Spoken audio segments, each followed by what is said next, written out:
Alright, this is just an update I'm going to give. People want to know, I get a lot of questions asking, like Graham wants to know what the back of my T-Rex looks like. People want to know what my first pneumatic prop was. What do I do to make the props, and what everything should, what do I, just a lot of questions. And just especially a lot of people that are just getting into props ask me a lot of questions. So this is what it pretty much is.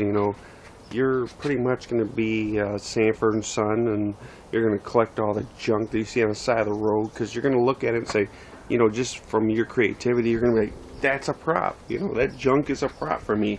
So I collected everything that I found, and that's where a lot of my props come from. And it's pretty much how you do stuff on the free. What I'm saying? Free is good.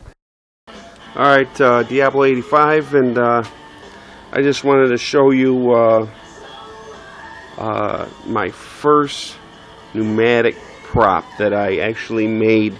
It ain't actually my design. I got it off the web. But it's, if people are intimidated with pneumatics and can't afford the cylinders and the solenoids, and they just want to go old school. This is schoolyard props right here. This is schoolyard pneumatics. I just made it with pieces of wood. This aluminum right here, I only got for like $8 or something like that.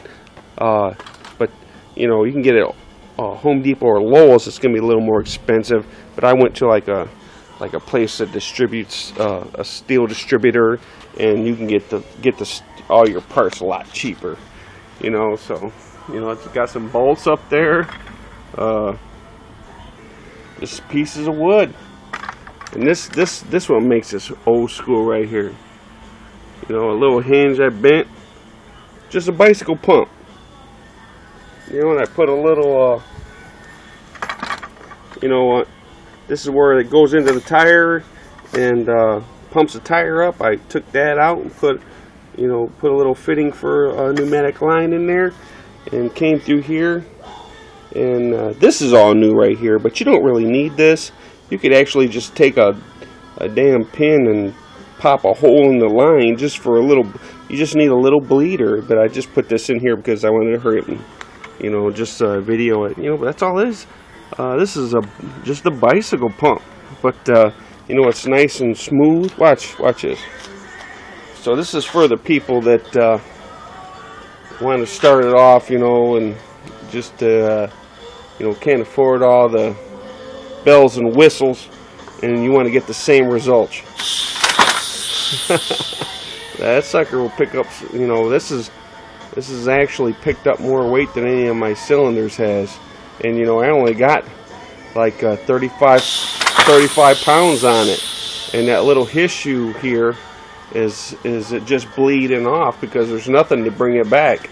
And right here, I just got a little clothesline, or just a nylon line, just so it doesn't exceed the pump's throw length. So that's there you go. Schoolyard pneumatics.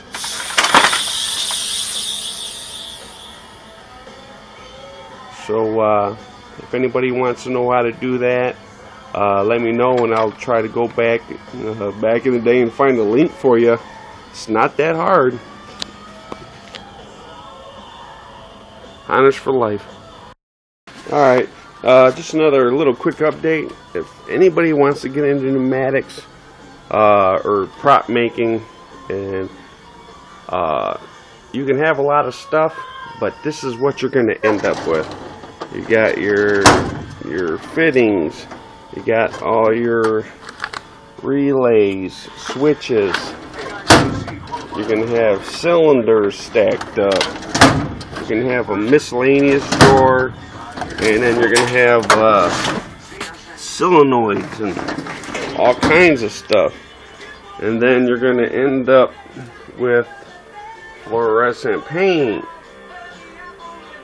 foggers, black lights, motors up the kazoo, you know, air blasters, you know, pieces of hunks of steel that you don't know what to do with, but you're gonna do something with them. You're gonna have slats of wood to just, you don't even know what you're gonna do with them, but you got them. Noodles, you think they're for the pool and the kids, but they're not. You know, it's like open up the drawers and it's like, you know, you got chains and all kinds of stuff that you just didn't know what the hell you're going to do with it, but you're thinking to yourself, you know, you got speakers, and you're thinking to yourself, I might do something with it, lights. Nah, it's a lot of them suckers. There ain't nothing in there, I don't think. You know, there's like wheels and stuff. You know, more wood, barrels. Look at all this steel I got. You know, look at all this lumber. My wife's like, what are you going to do with all this wood? I don't even know. I don't even know what it's going to do. But this is a must. This is a must when you're prop building. Okay? Switches. Screws. Little screws. Nuts. More, I mean, this right here is what I use more than anything. You know, you gotta, if you're gonna do pneumatics or build props, you gotta have one of these drawers that just has everything. You know, everything from caps to knobs to switches to, that's a must that you have to have, for sure.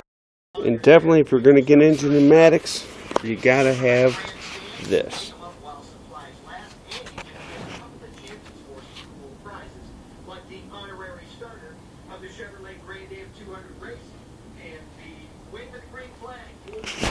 Or better. You know what I'm saying? It's all pneumatic fittings, and you'll spend a lot of time at the hardware store and a lot of frustration once you get going into making something if you don't have a little kit like this. I mean, it's kind of costly when you start out to get it, but in the long run, it's going to be ear to ear grinning, because when you start doing pneumatics, you got to have this. Alright, this is for Ram. Wanted to know what the back of my T-Rex looks like. Here's the mouth. You know, I'm moving it with my finger. Everything's counterweight. I got some barn hinges on it. And here's how it moves right here. You know, I'm just moving it with my hand. Real easy. It's all counterweighted by the weight of the head and the weight of this hunk of steel back here. And I found a middle point. And that's how the T-Rex moves his mouth and jaw. Pretty simple. Pretty simple. Just there you go, Ram.